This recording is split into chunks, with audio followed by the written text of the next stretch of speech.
bola gitu, penggantiannya mepet banget gitu ya. Entah dengan bapak-bapak di sana, pejabat-pejabat di sana yang mungkin lebih tahu lah tentang bola kalau nggak tentang politiknya gitu.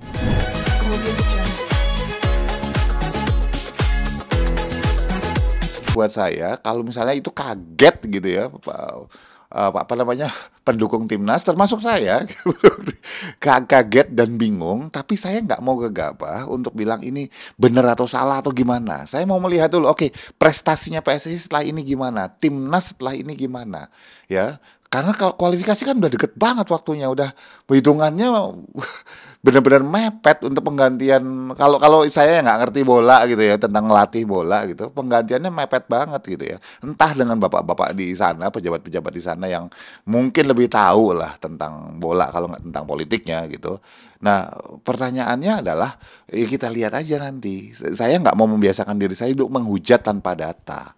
Jadi bahwa saya eh, hormat dan saya salut pada STY Sintayong itu tidak akan terhapus gitu ya dengan apapun yang terjadi. Mungkin di sana di dalam ada kisruh segala macam, mungkin STY-nya nggak nurut dikasih tahu ini itu segala macam, mungkin ada kekuatan luar, kekuatan kapitalis di luar segala macam yang pingin Sintayong keluar, kita nggak tahu.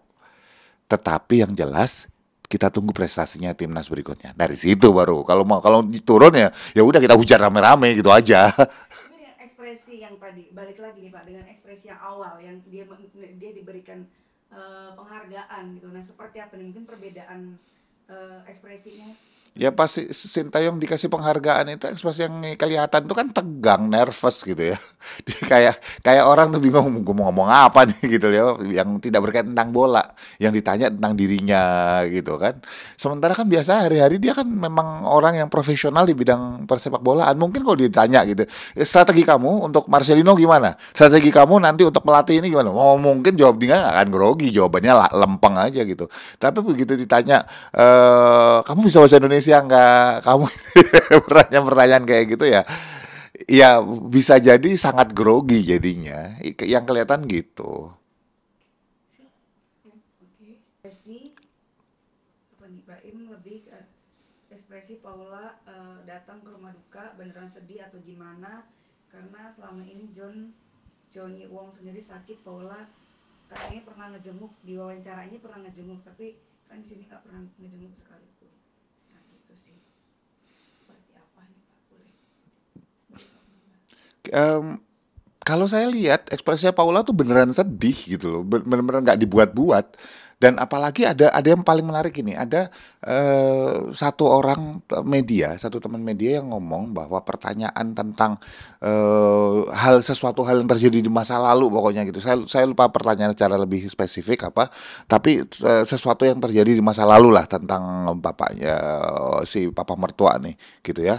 Dan begitu pertanyaan muncul, walaupun Paul agak nunduk, itu kelihatan langsung jatuh tuh, tambah sedih gitu. Jadi sebetulnya yang membuat Paula sedih adalah ingatan-ingatan Paula tentang papa mertuanya dari dulu nih, sebetulnya artinya. Mungkin kebaikan-kebaikannya, mungkin apa yang pernah diperbuat dan lain sebagainya gitu. Dan kalau ada yang misalnya bilang bahwa Paula nggak pernah jenguk, lah emang ada CCTV 24 jam gitu nongkrongin terus Paula jenguk terus lapor-lapor gitu kan, kita nggak tahu gitu ya.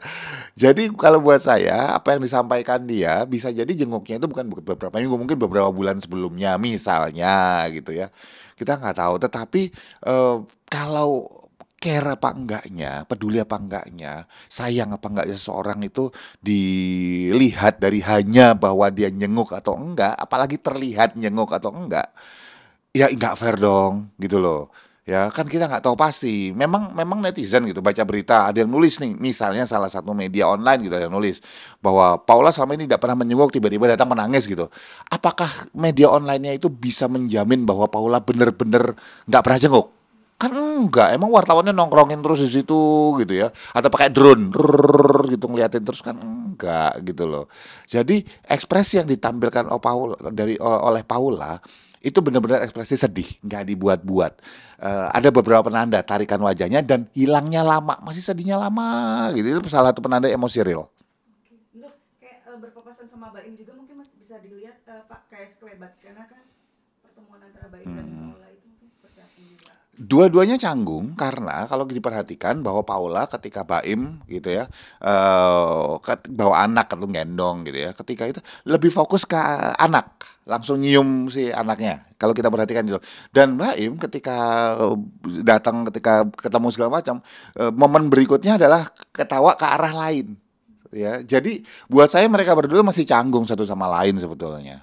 Itu sih yang kelihatan. Jadi kan bisa dikatakan orang tuanya Baim satu-satunya orang tua yang dicurhati gitu kan ketika proses perceraian mungkin. Bentar ya Mbak, bentar. Ya. Oh, oke. Ya, Pak, boleh. Apa pertanyaannya? Baim sama Paula yang apa tuh namanya masih canggung, masih misalnya ketemu yang tadi dibilang kan sama-sama sibuk apa Baim ngarah ke Terus pertanyaannya apa? maksudnya seperti apa sih gitu kan ini kan sedang proses cerai tapi ada kecanggungan di prosesi apa namanya rumah duka itu loh gitu kan maksudnya bapaknya meninggal jadi kayak ada batasan juga nggak sih di ekspresi mereka itu. Gini, bahwa kemudian ada seseorang yang sangat penting buat mereka berdua meninggal, Paula datang ke situ walaupun masih dalam proses sidang cerai dan canggungannya kelihatan kelihatan banget di antara mereka kan, seperti yang sudah saya sebutkan sebelumnya. Tapi Paula tetap datang dan dia tahu bahwa dia akan canggung nih pasti nih gitu. Tapi tetap datang itu kan bukti bahwa dia bersedia untuk itu kan bukti bahwa dia bersedia melepas semua kemungkinan canggungnya, ketakutan dia, keengganan dia untuk ketemu Baim karena untuk seseorang ini kan sebetulnya. Jadi buat saya orang ya masih mereka berdua tuh masih masih sayang sama si bapak gitu loh memang. Jadi wajar kalau Paula datang dan wajar juga kalau mereka berdua ketemu. Ya minimal masa di pemakaman berantem sih gitu ya. Kan maksud saya itu menunjukkan bahwa mereka berdua itu bersedia mengesampingkan masalah mereka dulu sementara untuk penghormatan terakhir buat bapaknya Baim kan gitu. Untuk Baimnya sendiri kelihatan sedih juga nggak sih Pak? Baim kelihatan gini loh. Baim itu orang yang saya pernah saya pernah bicara di beberapa media sudah yang lama gitu. Baim itu adalah orang yang cukup bisa memainkan karakter wajah. Ya, walaupun kalau langsung nggak bisa juga dia gitu, nggak begitu ahli dia dalam kalau masih dekat. Tapi dalam hal ini dia cukup bisa untuk menampilkan bahwa dia kayak nggak apa-apa. Tapi apa-apa. Buktinya apa? Ketika datang, tiba-tiba dia senyum lebar ke sampai arah samping sebelah kanannya dia, gitu lebar gitu. Terus habis itu hilang lagi gitu. Nah, itu kan senyum formalitas. Kalau senyum beneran kan senyum lama hilang pelan-pelan gitu. Ini kan enggak gitu. Nih komentar ekspresi Mahalini 7 bulanan kebahagiaannya terpancar Mahalini, Rizky Febian, Sule dan keluarganya melihat Mahalini yang kini tengah hamil 7 bulanan mungkin dari segi ekspresi ini seperti apa sih gitu kan untuk melihat 7 bulanan Mahalini yang Sule juga memiliki cucu yang pertama gitu kan. Terus Ya, buat saya apa yang ditampilkan oleh mereka itu ya ekspresi happy aja udah gitu ya. Kalaupun ada ekspresi mahal ini yang agak nggak senyum dulu sebentar itu kan karena dia bingung nih misalnya grogi gitu misalnya mau ngapain habis ini gitu sambil megang kain gitu. Ya wajar sih mungkin kan nggak biasa juga.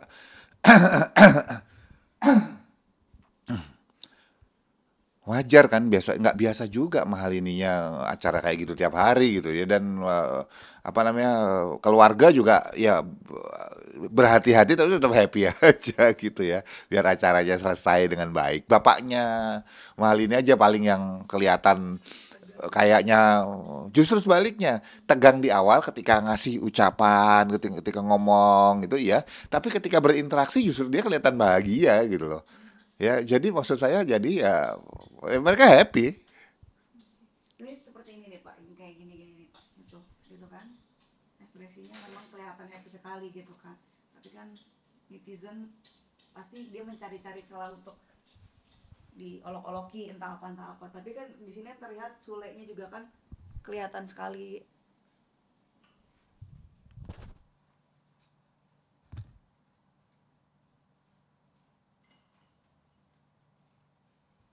Oke. Ya. boleh Pak. Apa? Melihat nih, ini kan si Mahal ini lagi sungkeman kayak gini gitu kan. Izin ke suaminya Hmm. disaksikan oleh kedua orang tua ayahnya dari Mahal ini maupun dari si gitu kan, betapa bahagianya mereka gitu kan. Seperti apa sih mungkin komentarnya Pak? Ekspresi mereka keluarga itu ya cuma dua yang paling besar kelihatannya. Satu happy ya, dengan tarikan garis wajah untuk senyum segala macam. Yang satu lagi tegang. Kenapa? Ya sekarang gini loh, di hari kan orang selalu bilang pernikahan adalah hari yang bahagia. Cobain lihat orang yang pernikahan lengkap pakai pernikahan Jawa, pernikahan Batak segala macam. Minimal di awal pasti tegang. Ini ada masalah nggak ya nanti, nanti ininya gedungnya roboh apa enggak ya, ada badai apa enggak ya, kan kayak gitu biasa. Dan maksud saya apa sih yang mau kita bahas lebih dalam dari situ kan, dia tegang ya karena runutan acaranya gitu ya. Kalau nggak diadain acara cuman kumpul-kumpul keluarga juga mereka ngakak-ngakak kok itu pasti gitu ya. Yang satu ya bahagia udah, dan kelihatan bahagia setelah selesai acara mendekati akhir udah lega tuh lepas. Ya itu wajar banget sih kalau buat saya.